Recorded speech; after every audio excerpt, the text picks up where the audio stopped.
जय गुरुदेव। ओम नमो भगवते वासुदेवाय। अब हम लोग गीता के चौथे अध्याय पर हैं, ज्ञान, कर्म और संन्यास योग।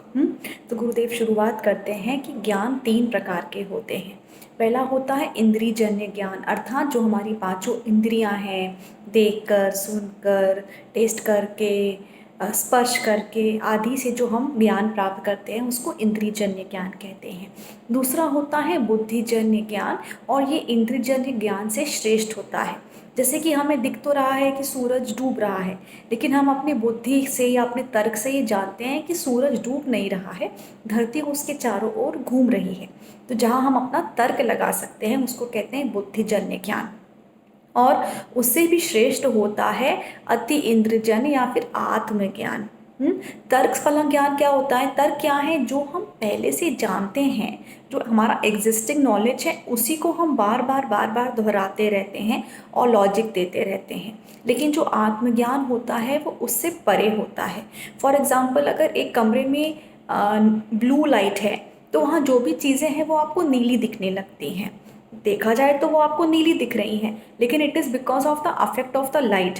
लेकिन जो आत्मज्ञान होता है वो अटल होता है, उसको कोई भी चीज़ प्रभावित नहीं कर सकती। और आत्मज्ञान हमेशा अपने गुरु से पाया जाता है। ये एक परंपरागत ज्ञान है। जो भी प्रामाणिक ज्ञान है वो शास्त्र संपन्न होना चाहिए। काल के प्रभाव से ज्ञान नष्ट हो जाता है, इसलिए कृष्ण अर्जुन को बता रहे हैं कि ये ज्ञान मैंने सबसे पहले सूर्य को दिया, उसके बाद मनु को दिया, और फिर मैंने ये ज्ञान इक्ष्वाकु को दिया।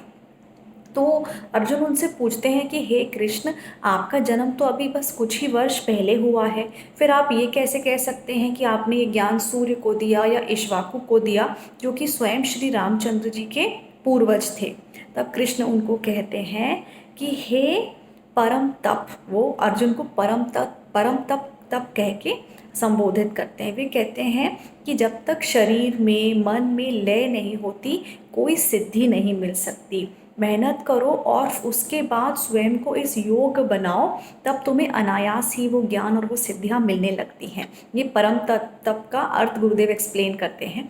तो कृष्ण अर्जुन को कहते हैं, हे परम तप, तुम्हारा और मेरा यहाँ कई बार जन्म हुआ है, हम पहले भी यहाँ कई बार मिले हैं और तुमको ये याद नहीं है, लेकिन मैं सभी जन्मों को जानता हूँ। देखो गुरुदेव एक्सप्लेन करते हैं, जैसे परमात्मा हर जगह है, ठीक है, जैसे हवा है हर जगह है, पर अगर एक कांच का बाउल देखोगे तो उसके अंदर जो है वो आपको बाहर दिख जाएगा, लेकिन वही चीज़ अगर स्टील के बाउल में रखी रहे तो वो आपको बाहर नहीं दिखती, राइट।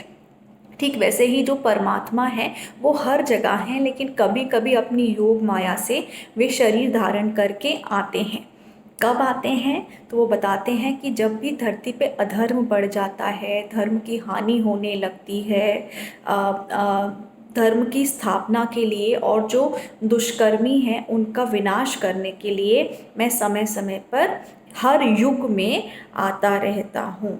और जो भी मेरा जन्म और मेरा कर्म जान लेता है वो मुझको ही प्राप्त होता है, और शरीर छोड़ने के बाद वो दोबारा कभी शरीर नहीं लेता।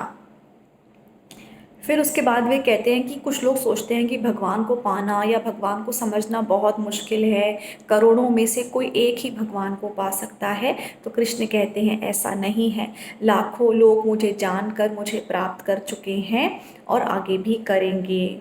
ये बिल्कुल जो कठिन दिखने वाला कार्य है ये कठिन नहीं है। देखो ये गुरुदेव कहते हैं कि ये पाश्चात्य वेस्टर्न सोच है कि जो अच्छे लोग होते हैं वो अलग होते हैं, जो शैतान होते हैं वो अलग होते हैं। हमारे यहाँ इन सबको एक ही माना गया है। हमारे यहाँ कहते हैं कि एक रंगमंच है, और रंगमंच के पीछे आप देखो, अगर एक रंग चल रहा हो, कुछ ड्रामा चल रहा हो, उसमें राम हो रावण हो, लेकिन जो एक निर्देशक होता है, एक डायरेक्टर होता है, उसके लिए वो दोनों सेम ही होते हैं, राइट। पर्दे के पीछे अगर आप देखो तो राम और रावण जो कैरेक्टर्स प्ले करते होते हैं वो साथ में चाय पी रहे होते हैं। तो गुरुदेव यही समझाते हैं कि हमारे में सबको एक ही माना गया है। रावण के बिना राम का कोई वजूद नहीं है, दोनों एक दूसरे को कंप्लीट करते हैं।